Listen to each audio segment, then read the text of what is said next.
Describe a time when you had to lend something to a person you know. You are supposed to cover the following cues. First one is main question ये है कि आपको कोई time बताओ जब आपको you had to land किसी को आपको कुछ उधार देना पड़ा था okay to a person you know जिसको आप जानते हो okay so what you lend it's a points are जो आपने कवर करने हैं व्हाट यू लैंड क्या क्या था वो व्हेन इट हैपेंड कब ये हुआ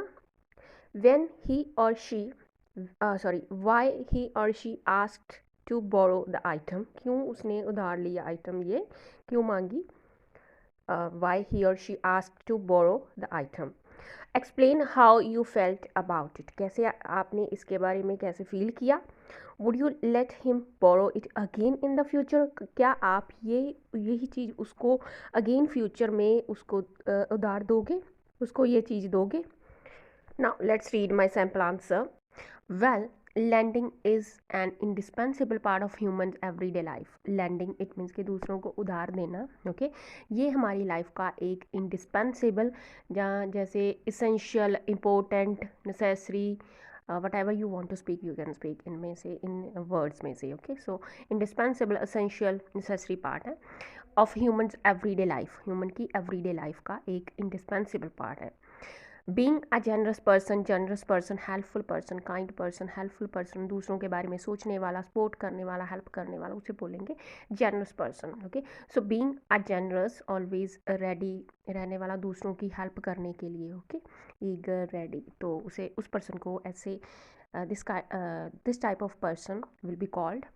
generous person okay so being a generous person helpful person होने के नाते जनरस पर्सन होने के नाते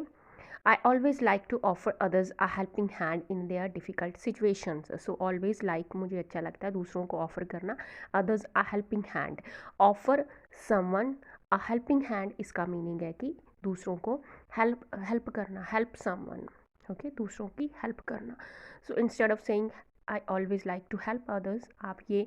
phrase idiom use कर सकते हो okay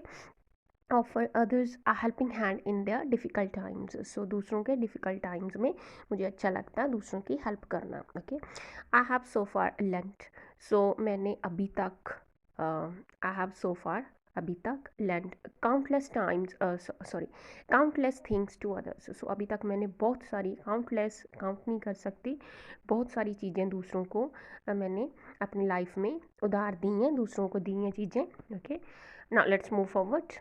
but here I am going to talk about but यहाँ पे मैं बात करूँगी अबाउट एन ओकेज़न एक ओकेज़न ए टाइम के बारे में when I lent my laptop to my bosom friend इसका मीनिंग है कि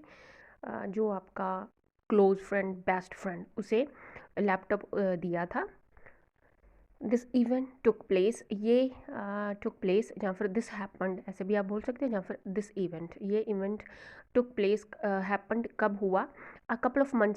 couple of months ago when my friend was given an assignment to be completed by his tutor so जब ये हुआ a couple of months ago जब मेरे friend को assignment दी गई उसकी क्लास में असाइनमेंट दी गई उन्हें टू बी कंप्लीटेड कंप्लीट करने के लिए बाय हिज ट्यूटर उसके टीचर के द्वारा ही is my childhood friend we were born and brought up in the same locality वो मेरा चाइल्डहुड फ्रेंड है एंड वी आर बॉर्न जन्मे एंड ब्रॉड अप पले बड़े हुए हैं इन द सेम लोकेलिटी में his house is a stone's throw away from my house उसका घर है a stone's throw away from my house stone's throw away it means के वेरी नियर वेरी क्लोज है ओके जब आप बोलते हो something is a stone's throw away from something इसका मीनिंग है कि वेरी नियर है at a very short distance है ओके फ्रॉम समथिंग दूसरी चीज़ मतलब कि दोनों में शॉर्ट डिस्टेंस है शॉर्ट डिस्टेंस पे है वो चीज़ है so his house is a stone's throw away या फिर आप बोल सकते हैं with in the walking distance इसका भी मीनिंग होता है कि बहुत शॉर्ट डिस्टेंस पे है ओके वेरी नियर है क्लोज है सो उसका घर है a stone's throw away from my house so one day he came and requested me to give him my laptop so एक दिन वो आया जब फिर आई एंड रिक्वेस्ट किया उसको मेरा लैपटॉप देने के लिए लैपटॉप के लिए उसने बोला actually his own laptop had broken down actually दरअसल उसका जो अपना लैपटॉप था हैड ब्रोकन डाउन इसका मीनिंग है कि हैड स्टॉप्ड वर्किंग उसने काम करना बंद कर दिया था. There was any technical issue in that electronic gadget and because of which it stopped working. तो इसकी वजह से उसने काम करना जो बंद कर दिया. So and he was in a dire need of another one, और वो सख्त ज़रूरत थी उसको एक और. He was in a dire need of something. If someone is in dire need of something, इसका मीनिंग है कि उसको सख्त ज़रूरत है, अर्जेंट ज़रूरत है, सख्त ज़रूरत है किसी चीज़ की. सो उसे एक और लैपटॉप की सख्त ज़रूरत थी. He was suppose to submit his assignment within 1 week. So उसको सपोज टू, इट मीन्स कि उसके लिए लाजमी था, नेसेसरी था, मैंडेटरी आप बोल सकते हो, कि सबमिट करना कि laptop assignment within 1 week. As I am extremely helpful by nature. As जैसे कि मैं एक्सट्रीमली वेरी हेल्पफुल हूँ, बाय नेचर हेल्पफुल नेचर का हूँ. I rush to my room, मैं अपने रूम में भागकर गया. एंड ब्रॉट माई लैपटॉप, और मैं अपना लैपटॉप ले आया for him without a second thought, बिना सोचे. Okay, without a second thought इसका मीनिंग है तुरंत, without thinking. Okay, immediately. So तुरंत से, ओके, अचानक से, तुरंत से. ओके, तो उसकी जगह पे आप बोल सकते हो इमीडिएटली, आप बोल सकते हो उसकी जगह पे आप बोल सकते हो विदाउट अ सेकेंड थाट, बिना सोचे. ओके, तुरंत से. Explaining further, I got inner satisfaction and immense happiness after helping my loved one. सो मुझे inner satisfaction, internal satisfaction and immense happiness, बहुत ज़्यादा खुशी मिली आफ्टर हेल्प करने, मुझे अपने जो लव्ड वन की हेल्प करने के बाद. एज आई न्यू दैट, क्योंकि मैं जानती थी, as I knew that helping others is a fundamental duty of human being, कि दूसरों की हेल्प करना ये एक फंडामेंटल बेसिक फर्स्ट, फंडामेंटल बोलेंगे बेसिक जैसे फर्स्ट. ओके, तो ये हमारी बेसिक फर्स्ट ड्यूटी है ऑफ ह्यूमन बीइंग की. Moreover I was assured, it means के आई वॉज, मैं अश्योर्ड था, मुझे पक्का पता था कि that my laptop will be kept with great care, कि मेरे लैपटॉप को रखा जाएगा विद ग्रेट केयर, बहुत ज़्यादा ध्यान से. ओके, इसको ध्यान से रखा जाएगा, इसकी केयर करेगा मेरा फ्रेंड, इसकी केयर करेगा. Hence I don't need to worry about the safety of my possession at all. So for this reason मुझे बिल्कुल भी चिंता करने की ज़रूरत नहीं थी अबाउट द सेफ्टी, इसकी सेफ्टी के बारे में, ऑफ माई पोजेशन, जो मेरी चीज़, ओके, जो मेरा लैपटॉप था, एट ऑल, बिल्कुल भी वरी करने की, चिंता करने की ज़रूरत नहीं थी. Furthermore, in response to the question would I let my friend have it again in the future.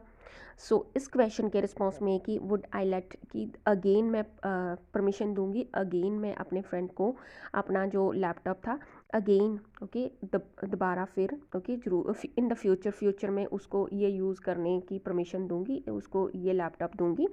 आज से मैं कहूँगी इस क्वेश्चन के रिस्पॉन्स में, ओके,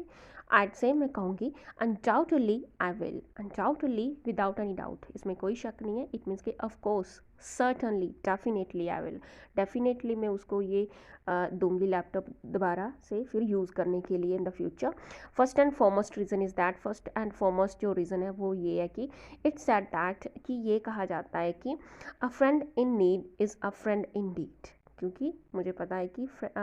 ये कहा जाता है कि a friend in need is a friend indeed, इसका मीनिंग है कि फ्रेंड वो जो बुरे काम में काम आए. ओके, जो हेल्प के, जिसकी जब हेल्प की ज़रूरत है तो वो काम आए. बिसाइड्स दिस, इसके अलावा, I know my friend takes excellent care of things. So मुझे पता है कि मेरा फ्रेंड टेक्स एक्सीलेंट केयर, की चीज़ों की बहुत बढ़िया तरीके से संभाल करता है, ओके, उसकी केयर करता है. So I will not hesitate, so मैं हेजिटेट नहीं करूँगी to lend my laptop to him, उसको अपना लैपटॉप देने के लिए हेजिटेट नहीं करूँगी. To lend my laptop to him again, दोबारा से, in his hour of need, उसकी in the times of need. Okay, so in his hour of need, इसका मीनिंग है कि in the times of need, during the time of need. Okay, जब उसको इसकी ज़रूरत होगी. Okay, during the time when help is needed, okay, उसको help की ज़रूरत होगी तो डेफिनेटली मैं हेजिटेट नहीं करूँगी उसको अपना लैपटॉप अगेन देने की, परमिशन देने की, कि उसको यूज़ वो कर सकती है जहाँ. So friends, that's all about this cue card. Thanks for watching and happy learning.